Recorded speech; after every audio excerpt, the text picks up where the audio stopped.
உங்களோட ஆண்டுடைய வார்த்தை பகிர்ந்து கொள்வதற்கு கர்த்தர் தந்த இந்த ஸ்லாக்கியத்திற்காக அவருக்கு நன்றி செலுத்துகிறேன். இந்த நாளில நாம பார்க்க போகிற வசனம் என்ன அப்படின்னா, எப்படி கர்த்தர் நம்மளோடு கூட இருந்து நம்ம வழி நடத்துகிறார், நம்மை தேற்றுகிறார், நம்மளை பாதுகாக்கிறார் அப்படின்னு சொல்லிட்டு நம்ம பார்க்கலாம். சங்கீதம் 23:4 வாசிக்கலாம். சங்கீதம் 23:4.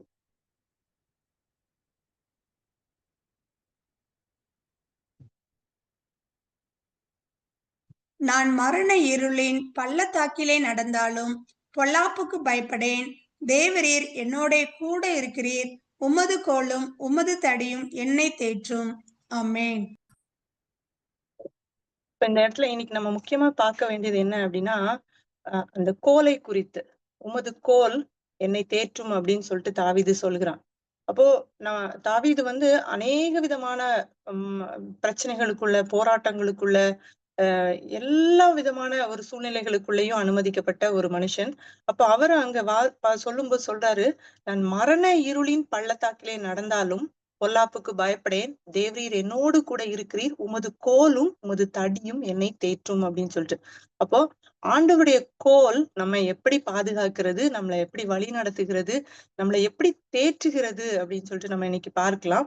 அப்போ கோல் அப்படின்னு சொல்லும் போது அந்த பழைய ஏற்பாட்டு காலகட்டங்கள்ல எல்லாருமே இஸ்ரவேல் ஜனங்கள் எல்லாருமே என்னவா இருந்தாங்க அப்படின்னா மேய்ப்பர்களாதான் இருந்தாங்க. அவர்களுக்கு வேற எந்த தொழிலுமே தெரியாது. எல்லாருமே நீங்க பாத்தீங்க அப்படின்னா மோசேல இருந்து நீங்க ஆபிரகாம் யாரை பார்த்தாலும் அவர்கள் மேய்ப்பர்களாதான் இருந்தாங்க. அப்ப அவர்களுடைய தொழில் என்னவா இருந்ததுன்னா ஆடு மேய்க்கிற தொழிலா இருந்தது. அப்ப அவர்களுடைய கையில ஒரு கோல் கொடுக்கப்பட்டு இருந்தது. அப்போ அந்த கோல் நம்ம இந்த காலகட்டங்கள்ல நம்மளுக்கு ஒரு கோல் கொடுக்கப்பட்டு இருக்கிறது. அப்போ நம்ம அந்த கோல் அந்த காலங்கள்ல அந்த மேய்ப்பர்களுக்கு வேற எந்த ஒரு பாதுகாப்புக்காக அவர்களுக்கு எந்த ஆயுதங்களோ வேற எந்த ஒரு இதுவுமோ அவர்களுக்கு இல்ல. அப்ப அந்த கோல் மாத்திரம்தான் அவர்களுக்கு என்னவா இருந்தது, பாதுகாப்பா இருந்தது, ஆதரவா இருந்தது, அவர்களை வழி நடத்துகிற காரியமா இருந்தது. அப்ப அதே போல இந்த காலகட்டத்திலையும் நம்ம நம்மளும் தான் பலவிதமான சூழ்நிலைகளை இந்த காலகட்டங்கள்ல நம்ம கடக்கிறோம். நம்முடைய சூழ்நிலைகள் எப்படி இருக்குதுன்னா, சில நேரம் நம்ம அதிகமாய் விசுவாசத்தை குறித்து பேசுகிறோம், அநேக காரியங்களை குறித்து நம்ம மற்றவர்களுக்கு ஆறுதல் சொல்லுகிறோம். சூழ்நிலைகள் ஓகே, என்ன சூழ்நிலையா இருந்தாலும் நான் ஆண்டவருக்காய் நிற்பேன் அப்படின்னு சொல்லிட்டு நம்முடைய வாக்கினால நம்ம நிறைய நேரங்கள்ல அதை சொல்லுகிறோம். ஆனா நம்ம ஒரு சூழ்நிலை வரும்போது நம்முடைய இருதயம் என்ன பண்ணுது, கலங்கி போகிறது, நம்ம திகைத்து போகிறோம், நம்ம தள்ளாடுகிறோம். அப்போ அந்த ஒரு கோல் நம்மளோடு கூட இருக்கிறது. எப்படி அந்த காலத்துல மேய்ப்பர்கள் இடத்துல ஒரு கோல் காணப்பட்டதோ அதே போல இன்னைக்கு நம்மிடத்திலயும் ஒரு கோல் இருக்கிறது. அந்த கோல் நம்மளை பாதுகாக்கிறது. அப்போ தாவீது சொல்லுகிறது போல, மரண இருளின் பள்ளத்தாக்கிலே நான் நடந்தாலும் பொல்லாப்புக்கு பயப்படேன். தேவரீர் என்னோடு கூட இருக்கிறீர். உமது கோலும் உமது தடியும் என்னை தேற்றும் அப்படின்ற வார்த்தை நம்மளை தேற்றுகிறது. அப்ப ஆண்டவருடைய கோல் எப்படி அங்கு கிரியை செய்கிறது அப்படின்னு சொல்லிட்டு நம்ம பார்க்கலாம். யாத்ராகமம் 4ஆம் அதிகாரம்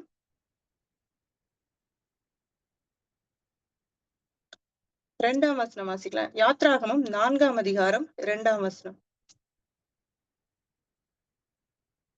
கர்த்தர் அவனை நோக்கி, உன் கையில் இருக்கிறது என்ன என்றார். ஒரு கோல் என்றான். அப்ப எல்லாருடைய கையிலயும் அந்த காலத்துல கோல் இருந்தது. மோசே ஒரு ஆடுகளை மேய்க்கிற ஒரு மனுஷனா இருந்தா, அப்ப அவனுடைய கையிலயும் அந்த கோல் என்ன பண்ணது, காணப்பட்டது. இப்ப கர்த்தர் கேட்கிறாரு, உன் கையில இருக்கிறது என்ன அப்படின்னு. இன்னைக்கு நம்முடைய கிட்டையும் ஆண்டவர் கேட்கிறாரு, உன் கையில இருக்கிறது என்ன அப்படின்னு. நம்முடைய கையில என்ன கொடுக்கப்பட்டு இருக்கிறது, நம்முடைய கையிலையும் ஒரு கோல் கொடுக்கப்பட்டு இருக்கிறது. அப்போ நம்ம பார்த்தோம் அப்படின்னா இந்த கோலுக்கு என்ன கோல்னா என்ன அப்படின்றது பார்க்கும்போது ஏசாயா 11ஆம் அதிகாரம் 4ஆம் வசனம் வாசிக்கலாம். ஏசாயா 11:4.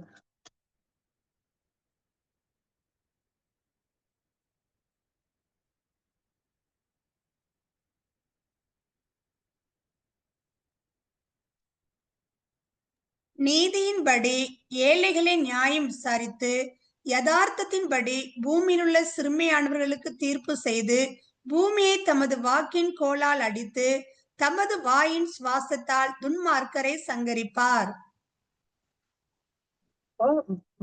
வாக்கின் கோல் வாக்காகிய கோல், வார்த்தையாகிய கோல் அப்படின்னு சொல்லிட்டு நம்ம வேதத்துல பார்க்கிறோம். அப்ப கோல் அப்படின்னா எதற்கு அடையாளமா இருக்கிறதுனா தேவனுடைய வார்த்தைக்கு அடையாளமா இருக்கிறது. இப்ப இன்னைக்கு நம்மகிட்ட ஆண்டவர் கேட்கிறாரு, மோசேகிட்ட கேட்ட மாதிரி உன் கையில் இருக்கிறது என்ன?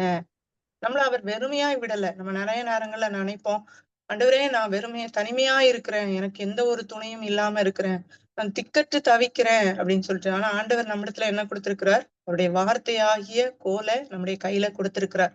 இப்ப அந்த கோல் நம்மள என்ன பண்ணும்? பாதுகாக்கும். அந்த கோல் நம்மள வழி நடத்தும்.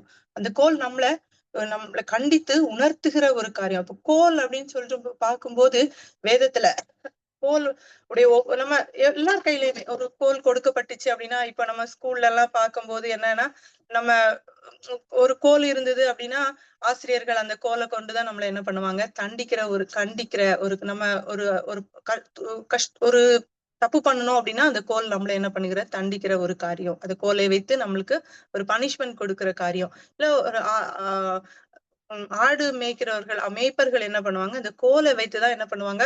ஆடுகளை வழி நடத்துகிற காரியம். அந்த கோலை வச்சு தட்டி தட்டி அது வழி தவறி போகும்போது அத வழி நடத்துகிற காரியம். ஒரு கோல் வச்சிருப்பாங்க. நம்ம ஊர்கள்ல எல்லாம் பார்த்தா தெரியும். அதே போல அந்த கோல் என்ன பண்ணுது அப்படின்னா, நம்மள பாதுகாக்கிற ஒரு காரியமுமா இருக்கிறது. எப்படின்னா, அந்த காலத்துல எல்லாம் சரி, எப்பவுமே சரி, திருடர்கள் வந்தாலும் சரி, இல்லைன்னா ஒரு ஆடையே ஒரு ஓநாயோ ஏதோ பீறி போட வருது அப்படின்னா, அந்த கோலினால அவர்கள் அதை அடித்து துரத்துகிற ஒரு காரியம், பாதுகாக்கிற ஒரு காரியம். வேதத்திலையும் பார்க்கும்போது ஆண்டவரும் ஒரு கோல், அந்த அரசாட்சி செய்கிறது இருக்கும். ராஜாக்களும் சரி, எல்லார்கிட்டயும் சரி, நம்ம வேதத்துல பார்க்கும்போது ஒரு செங்கோல் இருக்கும். அந்த கோல் அந்த ஒரு ஒரு எல்லா கையிலயுமே நீங்க பாத்தீங்கன்னா ஒரு கோல் வச்சிருப்பாங்க ராஜாக்களும். எஸ்தர் ராஜாத்திலாம் அந்த ராஜா அந்த கோலை தான் நீட்டுவாரு. அந்த கோலை பிடிக்கும் போது அது ராஜா கிட்டத்துல சமூகத்துல பிரவேசிக்கலாம் அப்படின்னு சொல்லிட்டு. அப்ப அது செங்கோல்ன்றது ஒரு அரசாட்சி குறிக்கிற ஒரு காரியமா இருக்கிறது. அப்ப கோலினுடைய காரியங்கள் அநேகமா இருக்கிறது. கோல் அப்படின்றது முற்றிலுமாய் ஒரு மனுஷனுடைய வாழ்க்கையில முற்றிலுமாய் தேவைப்படுகிற ஒரு காரியமா இருக்கிறது. இல்ல அது பயன்படுகிற ஒரு காரியமா இருக்கிறது. அப்போ இந்த கோல் வழி நடத்துகிற ஒரு காரியத்தை நம்ம பார்க்கும்போது எசேக்கியேல் 20ஆம் அதிகாரம் 37ஆம் வசனம் வாசிக்கலாம். எசேக்கியேல் 20:37.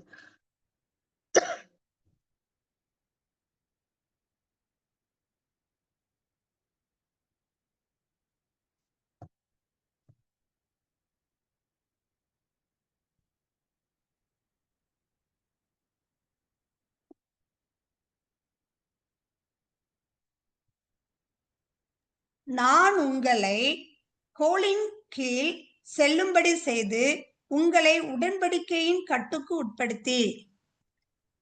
அப்போ நான் உங்களை கோலின் கீழ் செல்ல முடியும். அந்த கோல் ஒரு வழி நடத்துகிற ஒரு காரியமா இருக்கிறது. அந்த கோலின் படிதான், அந்த கோல் எப்படி நம்மளை வழி நடத்துகிறதோ அது போலதான் நாம என்ன பண்ணிக்கிறோம்? வழி நடத்தப்படுகிற ஒரு காரியம். மீகா 7ஆம் அதிகாரம் 14ஆம் வசனம் வாசிக்கலாம்.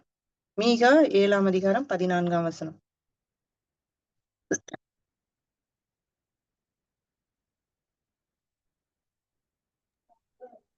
கர்மேலின் நடுவிலே தனித்து வனவாசமாயிருக்கிற உமது சுதந்திரமான மந்தையாகிய உம்முடைய ஜனத்தை உமது கோலினாலே மேய்த்தருளும். பூர்வ நாட்களில் மேய்ந்தது போலவே அவர்கள் பாசானிலும் கீலேயாத்திலும் மேய்வார்களாக. ஆண்டவருடைய கோலினாலதான் நம்ம என்ன பண்ணுகிறோம்? அவர் மேய்க்கிறார், அவர் வழி நடத்துகிறார். எப்படி நம்ம எல்லாம் அவருக்கு முன்பாக அவருடைய ஆடுகளா இருக்கிறோம். அப்போ அந்த கோல் என்ன பண்ணுது? நம்மள மேய்க்கிற, வழி நடத்துகிற ஒரு காரியம். நம்ம அந்த கோலினால நம்ம வழி நடத்தப்படுகிற ஒரு அனுபவம். இப்ப இந்த கோல் நம்மளை கண்டிக்கிற ஒரு காரியமும் இருக்குது. எசேக்கியேல் 21ஆம் அதிகாரம் 13ஆம் வசனம் வாசிக்கலாம்.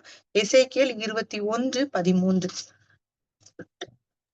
யாவரையும் கண்டிக்கிற கோல் வந்தால் ஒழிய இனி சோதனையினால் தீருகிறது என்னவென்று கர்த்தராகிய ஆண்டவர் சொல்கிறார். அப்போ யாவையும் கண்டிக்கிற கோல். இந்த கோல் என்ன பண்ணுது? நம்ம தவறு செய்யும் போது கண்டிக்கிற ஒரு காரியம். நம்மளுமே நம்முடைய பிள்ளைகள் தவறு செய்யும் போது அவர்களை கண்டிக்கிற ஒரு காரியம். இதேதான். அப்போ ஆண்டவருடைய வாக்காகிய கோல் நம்மளை வழி நடத்துகிறது மாத்திரமல்ல, நம்ம ஒரு தவறு செய்யும் போது ஆண்டவர் சொல்லுகிறார், அவருடைய மீறுதலை நான் மிலாற்றினாலும் அவருடைய அக்கிரமத்தை வாதைகளினாலும் தண்டிப்பேன் அப்படின்னு சொல்லிட்டு இஸ்ரவேல் ஜனங்களை குறித்து சொல்லுகிறார். அப்ப நிறைய நேரங்கள்ல நம்ம அவரை விட்டு வழி விலகி போகும்போது சின்ன ஒரு ஒரு காரியங்கள் நம்மளுக்கு அப்பப்போ நம்மளை கண்டித்து அவர் நம்மளை என்ன பண்ணுகிறார், வழி நடத்துகிற ஒரு காரியம். அதே மாதிரி அந்த கோல் நம்மளை என்ன பண்ணுது, பாதுகாக்கிற ஒரு காரியமும் நம்மிடத்துல இருக்கிறது. வேதத்துல கூறப்பட்டு இருக்கிறது. வெளிப்படுத்தல் 19:15 வாசிக்கலாம். வெளிப்படுத்தல் 19:15. புற ஜாதிகளை வெட்டும்படிக்கு அவருடைய வாயிலிருந்து கூர்மையான பட்டயம் புறப்படுகிறது. இருப்பு கோலால் அவர்களை அரசாளுவார். அவர் சர்வ வல்லமையுள்ள தேவனுடைய உக்கிர கோபமாகிய மது உள்ள ஆலையை மிதிக்கிறார். அப்போ இருப்பு கோலால் அவர்களை அரசாளுவார் அப்படின்ட்டு. இரும்பு கோல். அப்போ ஆண்டவர் வந்து நம்மள அரசாளுகிற ஒரு காரியம். அப்ப எல்லாமே இந்த கோல் செய்கிறது. அப்போ நம்ம கிட்ட அந்த கோல் கொடுக்கப்பட்டு, அதே போல நம்ம கிட்டயும் ஒரு கோல் கொடுக்கப்பட்டு இருக்கிறது. நீங்க பாத்தீங்க அப்படின்னா எண்ணாகமம் 17:3 வாசிக்கலாம். எண்ணாகமம் 17:3. லேவியனுடைய கோலின் மேல் ஆரோனின் பேரை எழுத கடவாய். அவர்களுடைய பிதாக்களின் ஒவ்வொரு வம்ச தலைவனுக்காகவும் ஒவ்வொரு கோல் இருக்க வேண்டும். இப்போ அந்த காலகட்டங்கள்ல ஒவ்வொரு வம்ச தலைவன்கிட்டையும் ஒரு கோல் கொடுக்கப்பட்டிருந்தது. அந்த ஒவ்வொரு கோல்லையும் அவங்களுடைய பேர் எழுதப்பட்டிருந்தது. நம்ம பார்க்கும்போது எபிரேயர் 9:4 பார்க்கும்போது ஆரோனுடைய கோல் துளிர்த்தது அப்படின்னு நம்ம அந்த ஆரோனுடைய அந்த கோல் துளிர்த்த காரியத்தை குறித்து நம்ம வேதத்துல வாசிக்க முடியும். இந்த மாதிரி உடன்படிக்கை பெட்டியில வைக்கப்பட்டிருந்த ஆரோனுடைய துளிர்த்த கோல் அப்படின்னு சொல்லிட்டு ஆரோனுடைய கோல் துளிர்த்திருந்தது. அந்த காரியங்கள் உங்களுக்கு தெரியும். அப்போ அந்த காலகட்டங்கள்ல எல்லா வம்ச தலைவர்கிட்டையும் அந்த கோல் இருக்கணும். எல்லாத்துலயும் அது அவர்களுடைய பேர் எழுதப்பட்டிருக்கணும் அப்படின்னு சொல்லிட்டு. அதனாலதான் இங்க ஆண்டவர் என்ன கேட்கிறாரு, மோசைய கூப்பிடுறாரு. மோசைய கூப்பிடும் போது மோசை கிட்ட கேட்கிறாரு, உன் கையில இருக்கிறது என்ன அப்படின்னு சொல்லிட்டு. இப்ப ஆண்டவர் நம்மிடத்துல கேட்கும் போது உன் கையில இருக்கிறது என்ன அப்படின்னு சொல்லிட்டு கேட்கும் போது நம்ம கிட்ட என் கையில கோல் இருக்குதுன்னு நம்ம சொல்ல முடியுமா? அவருடைய வார்த்தை நம்முடைய கையில இருக்கிறது அப்படின்னு. ஏன் அப்படின்னா அந்த வார்த்தையை அவர் நமக்கு கொடுத்திருக்கிறார். என்னுடைய வார்த்தையை நான் அவர்களுக்கு கொடுத்தேன் அப்படின்னு சொல்றாரு. அப்ப அந்த வார்த்தையாகிய கோல் நம்மிடத்துல இருக்கும்போது நம்ம எந்த சூழ்நிலையிலும் நம்ம பயப்பட தேவையில்லை. ஒருவேளை நம்ம தாவீது சொல்றோம், நான் மரண இருளின் பள்ளத்தாக்கிலே நடந்தாலும் பொல்லாப்புக்கு பயப்படேன், தேவரீர் என்னோடு கூட இருக்கிறீர், உமது கோலும் உமது தடியும் என்னை தேற்றும் அப்படின்னு சொல்லிட்டு. அப்ப இங்க இந்த இடத்துல யாத்ராகமத்துல கேட்கும் போது ரொம்ப அற்புதமா யாத்ராகமம் 4:2 கேட்கிறாரு, உன் கையில இருக்கிறது என்ன அப்படின்னு சொல்லிட்டு. இப்ப யாத்ராகமம் 4:17 வாசிக்கலாம். இந்த கோலையும் உன் கையிலே பிடித்து கொண்டு போ, இதனால் நீ அடையாளங்களை செய்வாய் என்றார். அப்போ மோசே கிட்ட சொல்றாரு, இந்த கோலை உன் கையில பிடித்து கொண்டு போ, இந்த கோலினால நீ என்ன பண்ணுவ, அடையாளங்களை செய்வாயாக அப்படின்னு சொல்றாரு. இப்போ கையில இருக்கிறது யாரோட கோல்? அது மோசையுடைய கோல். அப்ப யாத்ராகமம் 4ஆம் அதிகாரம் 2ஆம் வசனம் பார்க்கும்போது இந்த உன் கையில இருக்கிறது என்ன அப்படின்னு கேக்குறாரு ஆண்டவர். ஒரு கோல் இருக்கிறது அப்படின்னு சொல்றான். அப்போ ஆண்டவர் வந்து என்ன சொல்றாரு, இந்த கோலை உன் கையில பிடித்து கொண்டு போ, இந்த கோலினால நீ அடையாளங்களை செய்வாய் அப்படின்னு சொல்லிட்டு. யாத்ராகமம் 4ஆம் அதிகாரம் 20ஆம் வசனம் வாசிக்கலாம். அப்பொழுது மோசே தன் மனைவியையும் தன் பிள்ளைகளையும் கழுதின் மேல் ஏற்றிக்கொண்டு எகிப்து தேசத்துக்கு திரும்பி போனான். தேவனுடைய கோலையும் மோசே தன் கையிலே பிடித்து கொண்டு போனான். இதுல இப்போ ஒரு வித்தியாசம் பாத்தீங்க அப்படின்னா, இதுல என்ன குறிப்பிடப்பட்டிருக்கிறது? தேவனுடைய கோலை பிடித்து கொண்டு போனான். தேவன் அவருடைய கோலையா மோசேக்கு கொடுத்தாரு? இல்ல. மோசேயுடைய கோல் அங்க என்ன ஆயிடுச்சு? தேவனுடைய கோலாய் மாறினது. இப்போ நம்முடைய வாழ்க்கையிலையும் நம்ம ஒரு காரியத்துக்காய் ஆண்டவர் நம்மளை அனுப்புறாரு, இல்ல ஒரு சூழ்நிலைகளை பேஸ் பண்ண ஆண்டவர் அனுப்புறாரு அப்படின்னா அவருடைய வார்த்தையை நமக்கு தருகிறார். அந்த வார்த்தை எப்படி இருக்குதுன்னா ஜீவனும் வல்லமை உள்ளதுமா இருக்கிறது. அது பெரிய அடையாளங்களையும் அற்புதங்களையும் செய்ய வல்லதா இருக்கிறது. ஆனா நம்ம நினைப்போம் நம்ம கிட்ட ஒண்ணுமே இல்ல, நம்ம சாதாரணமா ஒரு காரியமா தான் இந்த ஒரு வசனத்தை பார்க்கும்போது அதுல இருக்கிற டிரான்ஸ்ஃபர்மேஷனை பார்க்கும்போது உண்மையாவே அதை புரிந்து கொள்ளவங்களுக்கு புரிய முடியும். மோசேயினுடைய கையில ஒரு சாதாரண ஆடு மேய்க்கிற மோசேயா இருந்த மோசேயினுடைய கையில இருந்த கோல், அது யாத்ராகமம் 4ஆம் அதிகாரம் 2ஆம் வசனத்துல அது மோசேயுடைய கோலா இருந்த கோல், அதான் யாத்ராகமம் 4ஆம் அதிகாரம் 20ஆம் வசனத்துல அது தேவனுடைய கோலாய் மாறிடுச்சு. தேவனுடைய கோலாய் மாறும்போது அது எப்படிப்பட்ட காரியங்களை செய்யும்? அது மகத்துவமான பெரிய காரியங்கள். அதான் சொல்றாரு, இந்த கோலினால நீ அற்புதங்களையும் அடையாளங்களையும் செய்வாயாக அப்படின்னு சொல்லிட்டு. ஒருவேளை தாவீது சொல்லும் போது தாவீதுடைய கையில இருந்த கோல் வந்து ஒரு சாதாரண கோலாதான் இருந்திருக்கும். ஆனா தேவனுடைய கோலாய் அது மாறும்போது அது எல்லாவற்றிலிருந்தும் அவனை பாதுகாத்தது. நம்ம பார்க்கிறோம், தாவீதுடைய வாழ்க்கை ஃபுல்லா வனாந்திரத்துலதான் இருந்தது. பயங்கரமான பாடுகள். அவன் சொல்லும்போது மரண இருளின் பள்ளத்தாக்கு அப்படின்னு சொல்லும் போது, இப்போ நம்முடைய சில நேரங்கள்ல சூழ்நிலைகள்ல நம்ம அந்த சூழ்நிலைகளை கடந்து போகிற காரியங்களை நம்ம பார்க்கிறோம். இப்ப அந்த மாதிரி இருக்கும்போது நம்ம திக்கற்று தவித்து ஒன்றுமில்லாம நம்ம சோர்ந்து போகும்போது இந்த தேவனுடைய கோல் நம்மளோடு கூட இருந்து நம்மளை தேற்றுகிறத நம்ம கண்கூடாய் பார்க்க முடியும். இந்த கோல் நம்மளோடு கூட இருந்தது அப்படின்னா அது மகத்துவமான காரியங்களை நமக்காக செய்யும். தன்னுடைய வாக்கின் கோலால், அந்த வார்த்தையாகிய கோல், தேவனுடைய வார்த்தையாகிய கோல் நம்ம ஒவ்வொருவரிடத்திலும் காணப்பட வேண்டும்.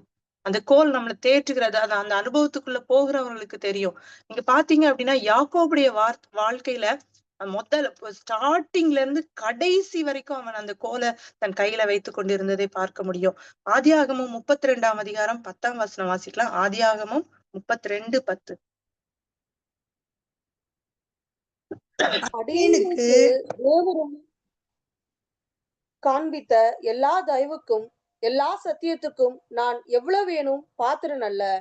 நான் கோலும் கையுமாய் இந்த யோர்தானை கடந்து போனேன். இப்பொழுது இவ்விரண்டு பரிவாரங்களையும் உடையவனானேன்.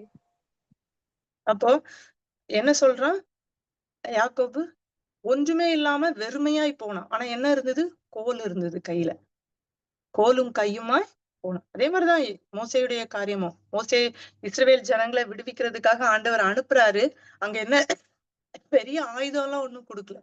கையில அவருடைய வார்த்தையாகிய கோல் இருந்தது. நீங்க பாத்தீங்கன்னா அந்த யாத்ராகமம் 4ஆம் அதிகாரத்தை பாத்தீங்கன்னா, நான் உன் வாயில இருந்து நான் வார்த்தைகளை பேசுவேன், நான் உங்க கூட இருந்து நான் பேசுவேன் அப்படிதான் சொல்றாரு. அப்போ இங்க பார்க்கும்போது யாக்கோபு என்னவா இருக்கான்? நான் கோலும் கையுமாய் சென்றேன் அப்படின்ட்டு.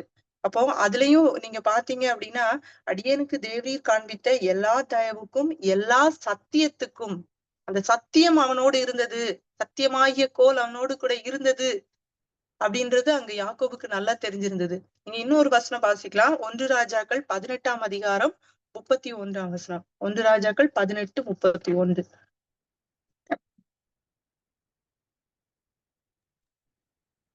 உனக்கு இஸ்ரவேல் என்னும் பேர் இருப்பதாக என்று சொல்லி கர்த்தருடைய வார்த்தையை பெற்ற யாக்கோபுடைய குமாரரால் உண்டான கோத்திரங்களுடைய லக்கத்தின்படியே 12 கற்களை எடுத்து. அப்போ கர்த்தருடைய வார்த்தையை பெற்ற யாக்கோபு இங்கே சொல்லும் போது அவர் என்ன சொல்றாரு? எனக்கு நீ காண்பித்த எல்லா சத்தியத்துக்கும் நான் வேற ஒண்ணுமே எடுத்துட்டு போல, நான் ஒரு கோலோட தான் நான் இங்க போனேன், வெறுமையாய் போனான். இப்ப அவனிடத்துல ஆனா ஒன்னே ஒண்ணுதான் இருந்தது. நம்ம நினைக்கலாம் நம்மளுக்கு ஒரு வேலை நம்மளுக்கு இவங்களை தெரியும் அவங்கள தெரியும், இல்ல நமக்கு காசு இருக்குது. ஒன்றுமே கிடையாது. ஆண்டுடைய வார்த்தை மாத்திரம் நம்மளோடு கூட இருந்தா அந்த வார்த்தை வந்து நம்மள எப்படி அது நம்மளோடு கூட பேசும் அப்படின்னு சொல்லிட்டு ரொம்ப ஆச்சரியமா இருக்கும். நான் சில காரியங்களை குறித்து ரொம்ப ஒரு மாதிரி சில காரியங்களை குறித்து குழப்பமா ஒரு மாதிரி ஆண்டவரே ஒரு தெளிவற்று போய் அப்படி இருக்கும்போது ஒரு நாள் வந்து ஆண்டவர்கிட்ட கேக்குறேன், ஆண்டவரே எனக்கு நிறைய காரியங்கள்ல நம்ம எதெல்லாம் வந்து இது குற்றம் இல்ல, இது பாவம் இல்ல, இது தவறு இல்ல அப்படின்னு நம்ம நினைச்சிட்டு நம்ம போகிற காரியங்கள்ல நமக்கு சில நேரங்கள்ல வந்து நிறைய குழப்பங்கள் வரும். இது கரெக்டா, இது தப்பா, நான் போகிற வழி சரியா அப்படின்னு சொல்லிட்டு. அப்ப நான் ஆண்டவர் இடத்துல வந்து நிறைய ஆண்டவரே என்ன மன்னியும், நான் தெரிந்தோ தெரியாமலோ செய்த காரியங்களை எனக்கு மன்னியும். சில காரியங்கள் இப்ப நம்ம நினைக்கிறோம் சாதாரணமா நம்ம நினைக்கிற காரியங்கள்லாம் வந்து ஓகே இது வந்து வேதத்தின்படி இது கரெக்டா தவறான்னு நம்மளுக்கு நிதானித்து பார்க்கும்போதுதான் நம்ம சில நேரம் மற்றவர்களை குற்றப்படுத்துகிற, மற்றவர்களை ஜட்ஜ் பண்ணுகிற, மற்றவர்களை காயப்படுத்துகிற காரியங்கள், இப்படி நிறைய காரியங்கள் இருக்குது. அப்போ ஒரு நாள் அப்படி யோசிச்சுட்டு நிறைய குழப்பங்களோட அப்படி ஒரு பிரச்சனைகளோட, பலவீனங்களோட அப்படியே யோசிச்சுட்டு இருக்கும்போது அப்படியே அந்த வசனம் வந்து ஒரு யாரோ ஒருத்தங்க அதுவும் வசனம் டக்குன்னு போன ஓபன் பண்ணா அந்த வசனம் வருது. நம்மளுக்கு என்ன குழப்பங்கள்ல நம்ம இருக்கிறோமோ அந்த குழப்பத்தை குறித்து ஒரு தெளிவான ஒரு காரியம் ஆண்டவர் நம்மளோடு பேசுகிற ஒரு காரியம். அவ்வளவு ஆச்சரியமா இருந்தது. நான் உடனே அது ஸ்கிரீன்ஷாட் எடுத்து வச்சுட்டு அப்பதான் நினைச்சேன், நம்ம சில நேரம் சில பேர்கிட்ட நம்மளுக்கு எல்லார்கிட்டயும் போய் நம்ம எல்லா காரியங்களையும் சொல்லி நமக்கு குழப்பங்களை நம்ம தீர்க்க முடியாது. இல்ல நம்முடைய பிரச்சனைகளை தீர்க்க முடியாது. நம்முடைய பலவீனங்களை குறித்து நம்ம மத்தவங்களுக்கு புரியாது. நம்ம போகிற பாதைகள் மற்றவர்களுக்கு புரியாது. ஆனா ரொம்ப ஆச்சரியமா இருந்தது. வேதத்தை கூட திறக்கல. மொபைலை திறந்து பார்க்கும்போது அந்த வசனம் ஆண்டவர் நம்மளோடு பேசுகிற ஒரு காரியம். அப்ப அத அப்படியே ஸ்கிரீன்ஷாட் எடுத்து வச்சுட்டு அப்பதான் நினைச்சேன், ஆண்டவரே நீர் என்னோடு கூட பேசுறப்ப உம்முடைய சித்தம் இல்லாம நம்முடைய வாழ்க்கையில எதுவுமே நடக்காது. ஆண்டவருடைய வழி நடத்துதல், ஆண்டவருடைய வார்த்தையாகிய கோல் அப்ப நம்மளோடு கூட இருக்கிற காரியத்தை நாம புரிந்து கொள்ள முடியும். அவர் தம்முடைய கோலை நமக்கு தந்திருக்கிறார். நம்முடைய கோல், நம்முடைய வார்த்தை அது தேவனுடைய வார்த்தையாய் மாறும். அது அநேகரை வந்து என்ன பண்ணும்? சுகமாக்கும், அநேகரை பாதுகாக்கும், அநேகரை வழி நடத்துகிற ஒரு காரியம். இப்ப இங்க பார்க்கும்போது யாக்கோபு வெறுமையாய் போனா, ஆனா அவன் கையில ஒரு கோல் மட்டும்தான் இருந்தது. நம்ம பார்க்கிறோம் யாக்கோபுக்கு ஆண்டவருடைய வார்த்தையை பெற்றிருந்தான் அப்படின்னு பார்க்கிறோம். எபிரேயர் 11ஆம் அதிகாரம் 21ஆம் வசனம் வாசிக்கலாம். எபிரேயர் 11:21.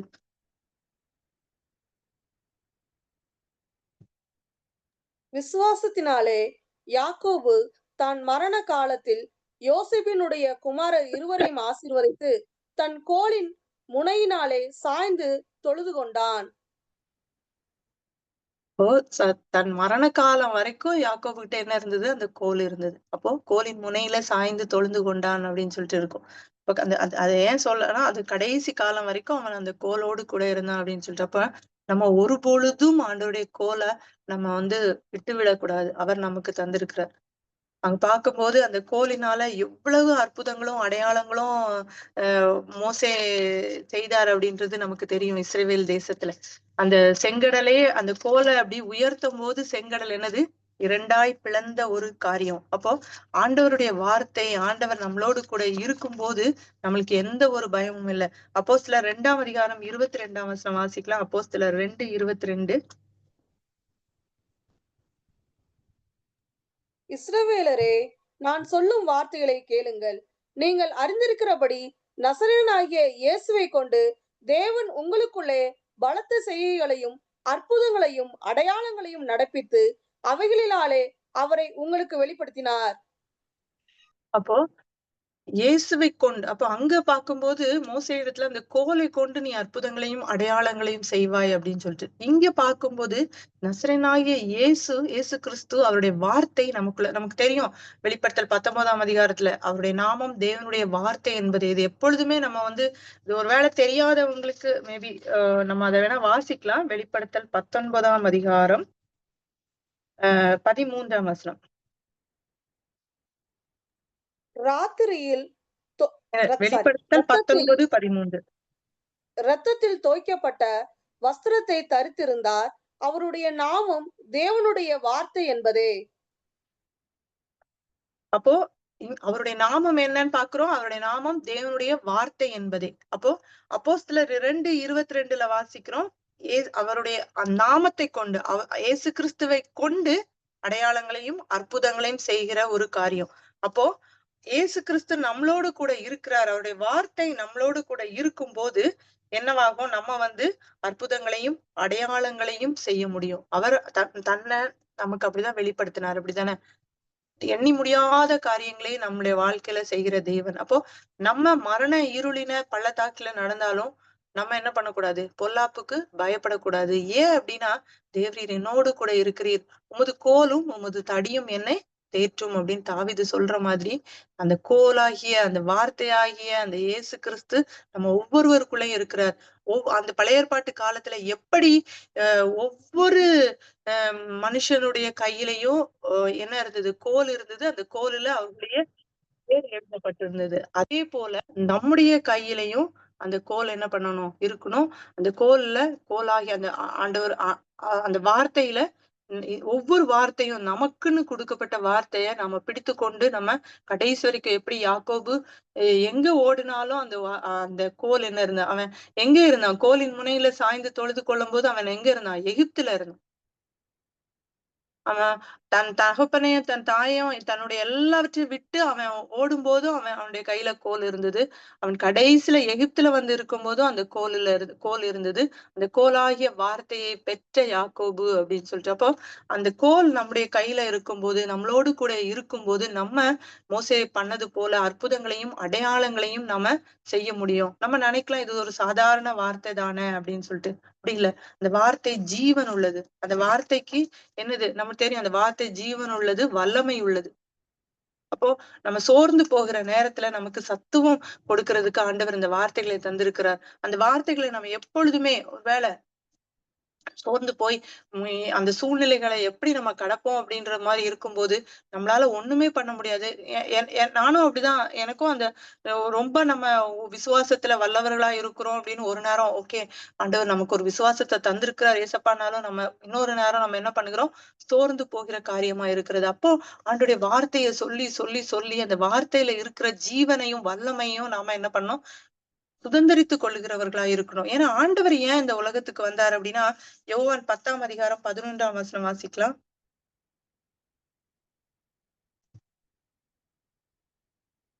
நானே நல்ல மேய்ப்பன்.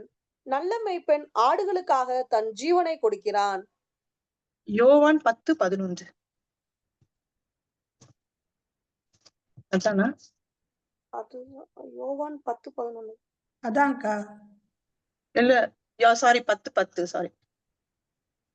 திருடன் திருடவும் கொல்லவும் அழிக்கவுமே வருகிறானே அன்றி வேறொன்றுக்கும் வரான். நானோ அவைகளுக்கு ஜீவன் உண்டாயிருக்கவும் அது பரிபூர்ணப்படவும் வந்தேன். அப்ப ஆண்டவர் ஏன் இந்த உலகத்துக்கு வந்தார் அப்படின்னா, ஜீவன் உண்டாயிருக்கவும் அந்த ஜீவன் பரிபூரணப்படவும் வந்தார். நம்மள வெறுமையாய் போகிறது இருக்குல்ல, நம்மளுக்கு ஜீவன் தரவும் அந்த ஜீவனை என்ன பண்ணும்? பரிபூரண ஜீவனை தரதுக்குதான் அவர் இந்த உலகத்துக்கு வந்தார். அதே போல மத்தேயு 28:20 பார்க்கும்போது மத்தேயு 28:20 நான் உங்களுக்கு கட்டளையிட்ட யாவையும் அவர்கள் கைக்கொள்ளும்படி அவர்களுக்கு உபதேசம் பண்ணுங்கள். இதோ உலகத்தின் முடிவு பரியந்தம் சகல நாட்களிலும் நான் உங்களோடு கூட இருக்கிறேன் என்றார் என்பதே. ஆமென். அப்ப உலகத்தின் முடிவு பரியந்தம் சகல நாட்களிலும் நான் உங்களுடனே கூட இருக்கிறேன் அப்படின்றார். அப்ப நம்ம ஒரு நாள் கூட அவர் நம்மளை விட்டு விலகுகிறது இல்ல. அப்ப திருடன் திருடவும் கொல்லவும் அழிக்கவும் தான் வருகிறான். ஆனா ஆண்டவர் நம்மளை என்ன பண்ணுகிறார்? நம்மளை அழிவுக்கு ஒப்பு கொடுக்கிற தேவன் இல்ல. ஏன்னா இப்போ நம்ம ஒரு ஒரு தாய் தகப்பன் இருக்காங்க. ஒரு குழந்தை எவ்வளவு மோசமான பிள்ளையா இருந்தாலும் மற்றவர்கள் அந்த பிள்ளையை எவ்வளவு வெறுத்து ஒதுக்குனாலும் அந்த தகப்பனும் தாயும் ஒரு நாள் அந்த பிள்ளைய என்ன பண்ண மாட்டாங்க? கைவிட மாட்டாங்க. அதே மாதிரி அந்த பிள்ளைய இந்த பிள்ளை தப்பு பண்ணிருச்சு. அதனால அதுக்கு பனிஷ்மென்ட் குடுப்போம். அத கொலை பண்ணிருவோம் அப்படின்னு சொல்லிட்டோம். இல்ல அந்த பிள்ளைய அழித்துருவோம் அப்படின்னு சொல்லிட்டு அந்த எவ்வளவு முடமா இருந்த பிள்ளையா எவ்வளவு அந்த பிள்ளைக்கு எந்த பலவீனங்கள் இருந்தாலும் அந்த தாயோ தகப்பனும் ஒரு நாள் அந்த பிள்ளைய என்ன பண்ண மாட்டாங்க? கைவிட மாட்டாங்க. அதை எப்படியாவது காப்பாத்தி அதை சரி பண்ணணும் அப்படிதான் நினைப்பாங்க. அதே போலதான் நம்முடைய ஆண்டவர் நம்மள ஒரு நாளும் கைவிடுகிற தேவன் அல்ல. நான் அவைகளுக்கு ஜீவன் உண்டாயிருக்கவும் அந்த ஜீவன் பரிபூரணப்படவும் வந்தேன் அப்படின்னு சொல்றாரு. உலகத்தின் கடைசி வரை அந்த சகல நாட்களிலும் நான் உங்களோடு கூட இருக்கிறேன் அப்படின்னு சொல்ற ஆண்டவர் எப்படி அந்த கோல் வந்து எப்படி அந்த மேய்ப்பர்களுடைய கையில அவருடைய வாழ்நாள் முழுவதும் இருந்தது. யாக்கோபுடைய கையில நம்ம பார்க்கும்போது அந்த தொடக்கம் முதல் அவனுடைய வாழ்க்கையின் தொடக்கம் முதல் கடைசி வரைக்கும் அந்த கோல் அவனோடு கூட இருந்ததை பார்க்கிறோம். அதே மாதிரிதான் மோசேயுடைய கையிலையும் மோசே எகிப்தை விட்டு அந்த மீதியான் தேசத்துக்கு ஓடி போனாலும் அவனுடைய கையில என்ன இருக்குன்னு சொல்லும் போது என் கையில கொஞ்சம் காசு இருக்கு ஆண்டவரே, கொஞ்சம் வெள்ளி பணம் இருக்கு அப்படின்னு அவன் சொல்லவே இல்லை. அவனுடைய கையில என்ன இருக்கு? கோல் இருக்குது. தேவ வசனமாகிய அந்த ஆவியின் பட்டயமாகிய அந்த கோல் இருக்கிறது. அதான் லூக்கா 22:36-38 வாசிக்கும் போது பட்டயம் இல்லாதவன் வந்து வஸ்திரத்தை விற்று அந்த பட்டய ஒன்றை கொல்ல கடவன் அப்படின்னு சொல்லியிருக்கோம். அப்போ வஸ்திரத்தை விற்றாகிலும் அந்த பட்டயம்ன்றதும் தேவனுடைய வார்த்தையை தான் குறிக்கும். அப்போ பட்டயம் இல்லாதவன் தன் வஸ்திரத்தை விற்று ஒன்றை பெற்றுக்கொள்ள கடவன் அப்படின்னு. அப்ப எதை கொடுத்தாகிலும் ஆண்டோடைய வார்த்தையாகிய கோலை நீங்க பெற்றுக்கொள்ள வேண்டும். அந்த வார்த்தை நம்மளோடு கூட இருக்க வேண்டும். எந்த சூழ்நிலையா இருந்தாலும், ஒருவேளை இப்போ ஆண்டவர் நம்ம அவரை இறுக்கி பிடிக்கும் போது அந்த சூழ்நிலைகள் எப்படி இருந்தாலும் ஆண்டவர் நம்மள அந்த சூழ்நிலையின் வழியாய் கொண்டு அதை ஓவர் கம் பண்ணி அந்த சூழ்நிலை மேற்கொண்டு அதை ஜெயிக்கத்தக்கதான பலனை நமக்கு தருவார். அப்ப சோர்ந்து போகும் ஆபத்து காலத்தில் நீ சோர்ந்து போவாயாகில் உன் பலன் குறுகினதுன்னு வேதம் சொல்லுகிறது. அப்போ ஆபத்து வரும்போது நம்ம மற்ற நேரங்கள்ல நம்ம ஆண்டவரை துதிக்கிறோம், ஆராதிக்கிறோம், ஆண்டவரை ஜெபிக்கிறோம், ஒண்ணுமே நம்ம கவலை இல்லாம இருக்கிறோம். அப்ப அது பெரிய காரியம் கிடையாது. ஆபத்து காலத்துல நாம என்ன பண்ணணும்? பலனை குறுகி போகும். அப்ப நம்ம பலன் குறுகும் போதெல்லாம் நம்ம என்ன பண்ணணும்? ஆண்டவரை நோக்கி கூப்பிடணும், அவருடைய வார்த்தையை இறுக்கி பிடித்துக்கணும், வார்த்தையை திரும்ப திரும்ப திரும்ப நம்ம சொல்லிட்டே இருக்கணும். எந்தெந்த வேத வார்த்தைகளை நம்ம சொல்லும் போது அதான் சொல்லுவாங்க. இப்போ யூஸ்வலி உலக பிரகாரமாய் ஒரு மெடிடேஷன் அந்த மாதிரி இது பண்ணும்போது நம்மளுமே ஆண்டவருமே போய் தனித்து இருந்தார் அப்படின்னு வேதத்துல இருக்குது. என்னது? தனித்து ஜெபித்து கொண்டு இருக்கிற ஒரு காரியம். நம்முடைய ஆத்மா எப்பொழுதுமே அது சோர்ந்து போக விடக்கூடாது. இப்ப ரொம்ப நீங்க பாத்தீங்க அப்படின்னா ரொம்ப சோர்ந்து போய் பலனற்று போய் இருக்கும்போது நம்மளால ஒரு காரியத்துல முடிவெடுக்க முடியாது. ஒரு சாதாரண ஒரு சூழ்நிலை கூட நம்மள என்ன பண்ணும்? குழப்பி விட்டுரும். அதனாலதான் என்ன சொல்லுவாங்க அப்படின்னா, நீங்க அமைதியா இருந்து மெடிடேட் பண்ணிட்டு உங்களோட பிரீதிங்க மூச்சை உள்ள விட்டு மூச்சை வெளியே எடுத்து அப்படியே அந்த பிரீதிங் பேட்டர்னை மட்டும், ஏன்னா சிந்தனைகளை ஒருமுகப்படுத்தணும். ஆண்டோடைய சமூகத்துல போய் இருக்கும்போது கூட உங்களுடைய சிந்தனைகள் அங்க எங்கே ஓடிக்கிட்டே இருக்கும்போது நீங்க என்ன பண்ணலாம்னா, மூச்சை நல்லா உள்ள இழுத்துட்டு மூச்சை விடுற, அந்த மூக்கு வழியா மூச்சை உள்ள இழுத்து மூச்சை வெளியே விடுற, அதை கொஞ்ச நேரம் கவனிச்சுட்டே இருந்தீங்கன்னா உங்களுடைய செல்களுக்கும் நல்ல ஒரு ஆக்சிஜன் கிடைக்கும். அதே நேரத்துல உங்களுடைய எண்ணங்கள் ஒருமுகப்படும். நம்ம ஆண்டோடைய சமூகத்துல உட்கார்ந்து ஜெபிக்கிற ஒரு அனுபவமா இருக்கும். ஆண்டோடைய சத்தத்தை நம்ம கேட்க முடியும். ஆண்டோடைய வார்த்தைகளை ஆண்டவர் நமக்கு தரும்போது அந்த வார்த்தைகளோடு அவர் நம்ம கிட்ட பேசுற காரியங்களை நம்ம கவனிக்காம நம்ம பலவிதமான டென்ஷன்ல பிரச்சனைகள்ல ஓடும். இப்ப நானே சொல்றேன்ல, எனக்கு ஒரு மாதிரி ஒரு சூழ்நிலை எப்படி இருந்தது அப்படின்னா, எனக்கு நானும் இப்போ ஒரு 2-3 மாசமா ரொம்ப மோசமா திருப்பி வீசிங்ன்றதை விட இப்போ கிளைமேட் மோசமா இல்ல. சம்மர் வந்துருச்சு. ஆனா ஏன் ஊருக்கு போயிட்டு ரொம்ப மோசமா, ரொம்பனா ஒரு நாள் நல்லா இருக்கும், ஒரு நாள் ரொம்ப மோசமாகும். என்ன பண்ணுதுன்னே தெரியல. எனக்கு சம்டைம்ஸ் யாருக்கிட்டே போய் எனக்கு உடம்பு சரியில்லைன்னு சொல்றதுக்கே ஒரு மாதிரி இருந்தது. என்னன்னு பார்த்தா ஒரு நாள் எது தண்ணிய தொட்டாலும் இப்பவும் அப்படிதான் இருக்கு. கொஞ்சம் பரவாயில்ல, பெட்டரா இருக்கு. சும்மா பாத்திரம் கழுவுறது 2 பாத்திரத்தை கழுவிட்டேன்னா அந்த ஒரு 1/2 மணி நேரம் 3/4 மணி நேரம் இருமல், குளிச்சுட்டு வந்தா இருமல், தண்ணிய தொட முடியல, எதுவுமே பண்ண முடியல. இதுல என்ன ஒரு பெரிய இதுன்னா, ஐஸ் வாட்டர் குடிச்சா இருமலே இல்ல, ஒண்ணுமே பண்ண மாட்டேங்குது. சும்மா அன்னைக்கு ஒரு நாள் தெரியாம டேபிள் மேல ஐஸ் வாட்டர் இருந்தது எடுத்து குடிச்சிட்டேன், ஒண்ணுமே பண்ணல. ஆனா தண்ணிய தொட்டா இது. ஒரு நாள் வேர்க்கடலை சாப்பிடுறேன், அப்படி அப்புறம்தான் ஃபுட் அலர்ஜியா இருக்குமோன்னு கொஞ்சம் கொஞ்சமா. இப்ப பார்த்தா நிறைய ஃபுட்டு சாப்பிட்டா அது அலர்ஜியா இருக்குது. எந்த ஃபுட்டு சாப்பிடுறது, எதை விடுறதுன்னு ஒண்ணும் தெரியல. இன்னும் அலர்ஜி டெஸ்ட் எல்லாம் எடுக்கல. பட் ஆனா சில நேரங்கள்ல ரொம்ப சோர்ந்து போய் மூச்சு திணறிட்டு மூச்சு விட முடியாத நேரங்கள்ல நல்லா அது புரிய தெரியுது. ரொம்ப இருமி இருமி இருமி ஒரு பக்கம் ஆகும்போது தலையெல்லாம் வெடிக்கிற மாதிரி ஆகி கண்ணெல்லாம் இருண்டுட்டு மயக்கம் வர்ற சூழ்நிலை வரும்போது அப்படியே மூச்சை உள்வாங்கி இருக்கும்போது ஆண்டுடைய வார்த்தை நம்ம கூட பேசுறது, நான் உன் கூட இருக்கிறேன் அப்படின்னு. அப்போ அந்த அந்த கோல் நம்மளை தேற்றுகிற ஒரு காரியத்தை நாம புரிந்து கொள்ள முடியுது. என்னுடைய வாழ்க்கை அனுபவத்தை சொல்றேன். கண்டிப்பா உலக டாக்டர்களோ எனக்கு தெரிஞ்ச வரைக்கும் நானும் போயிட்டே தான் இருக்கேன் ஹாஸ்பிட்டலுக்கு. ஏன்னா வேற வேலை அந்த டைமுக்கு ரொம்ப மோசமா இருக்கும்போது நெபுலைசேஷன் கொடுக்க வேண்டியதாக இருக்கும்போது போய் அங்க உட்கார்ந்து இருந்தாலும் எனக்கு இப்பெல்லாம் எந்த டாக்டர்களாலும் எந்த வியாதியையும் அது குணப்படுத்தவே முடியல.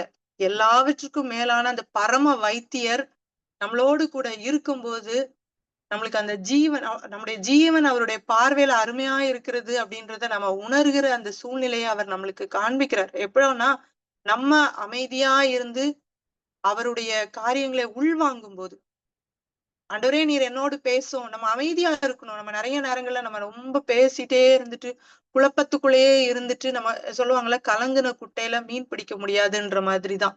எந்த ஒரு காரியமா இருந்தாலும் தெளிவற்று போய் நீங்க இருக்கிறீங்க அப்படின்னா போய் நான் அது இந்த டெக்னிக் நான் சொல்லித்தரேன், நீங்க அது பிராக்டிக்கலா ஆக்சுவலி அது வந்து மெடிடேஷனோட நீங்க ஹிந்துயிசமோ இல்ல சித்தர்கள் இல்ல அந்த மாதிரி அந்த மாதிரி போக வேணாம். ஜஸ்ட் ரூம்ல உட்கார்ந்துட்டு நல்லா ரிலாக்ஸ் பண்ணிட்டு மூச்சை உள்ள இழுத்து மூச்சை உள்ள விட்டு ஒண்ணுமே பேச கூட வேண்டாம். போய் உட்கார்ந்து அந்த சுவாசத்தை கவனிங்க. ஏன் அப்படின்னா மனுஷனை எப்படி ஜீவாத்மாவாக்குனார், தன்னுடைய ஜீவ சுவாசத்தை அவனுக்குள்ள தந்தாரு. அப்ப நம்ம அந்த சுவாசிக்கிற அந்த இது வந்து அவருடைய ஜீவ சுவாசம். அந்த அவருடைய ஜீவ சுவாசத்தை நாம அது நம்ம போயிட்டே தான் நம்மளுக்கு அது கவனிக்காத நேரம் நம்ம பாட்டுக்கு மூச்சு விட்டுட்டு மூச்சு இழுத்துட்டே இருக்கிறோம். என்னைக்கு அந்த மூச்சை விட முடியாத ஒரு சூழ்நிலை நம்மளுக்கு திணறும் போதுதான் நம்ம அந்த அதோடைய அருமையை நாம புரிந்து கொள்ள முடியுது. அதே போலதான் ஆண்டுடைய வார்த்தையும். அப்போ அந்த அந்த சூழ்நிலைகள் வரும்போதுதான் அந்த வார்த்தைகளுடைய அருமை நமக்கு புரியுது. கர்த்தர் நம்மளோடு கூட இருக்கிறார். அப்ப கலங்கி தவிக்கிற வேளையில ஒண்ணுமே பண்ண வேண்டாம். போய் அமைதியா உட்கார்ந்து அப்படியே அந்த சுவாசத்தை மாத்திரம் கவனிச்சுட்டு, ஆண்டவரே நீர் என்னோடு பேசும். அவரை மாத்திரம் நம்ம ஆண்டவரே எனக்கு வேற வழியே இல்ல. நான் என்ன பண்ணணும், அடுத்து நான் என்ன போகணும் அப்படிங்கும்போது அவர் நமக்கு பாதையை செவ்வாய் பண்ணுவார். ஏன் அப்படின்னா அவர் மேய்ப்பனா இருக்கிறார். அவர் நம்மளை நடத்தி கொண்டு இருக்கிறார். அதே நேரத்துல தன்னுடைய கோலை அவர் நமக்கு தந்திருக்கிறார். எப்படி மோசேயுடைய கையில கொடுக்கப்பட்ட அந்த கோல், மோசேயுடைய கோல் அது தேவனுடைய கோலாய் மாறிச்சோ, அது தேவனுடைய கோலாய் மாறின பிறகு அது அநேக அற்புதங்களையும் அடையாளங்களையும் செய்துச்சோ, அதே போல அந்த தேவனுடைய வார்த்தை நம்ம பேசுகிற அந்த வார்த்தை அது தேவனுடைய வார்த்தையாய் மாறும்போது அதே அநேக அற்புதங்களையும் அடையாளங்களையும் செய்யும். எப்படி இயேசுவை கொண்டு அநேக அற்புதமான வல்லமையான காரியங்களை செய்தார்களோ அப்போஸ்தலர்கள், அதே போல நம்முடைய வார்த்தை அநேகரை கட்டுவிக்கும், அநேகரை கட்டவிழ்க்கும், அநேகருடைய வாழ்க்கையில மாறுதல்களை உண்டு பண்ணும். அதனால மரண இருளின் பள்ளத்தாக்குல நடந்தாலும் பொல்லாப்புக்கு பயப்படேன், தேவரீர் என்னோடு கூட இருக்கிறீர், உமது கோலும் உமது தடியும் என்னை தேற்றும் அப்படின்னு தாவீது சொல்ற மாதிரி யாரெல்லாம் வந்து இந்த மரண இருளின் பள்ளத்தாக்குல அதை கடந்து கொண்டு இருக்கிறோமோ அவர்கள் எல்லாருக்கும் இந்த கோல் நம்மளை தேற்றும் அப்படின்றதுல எந்த ஒரு இதுவும் இல்லை. கர்த்தர் தாமே இந்த வார்த்தைகளை ஆசீர்வதிப்பாராக.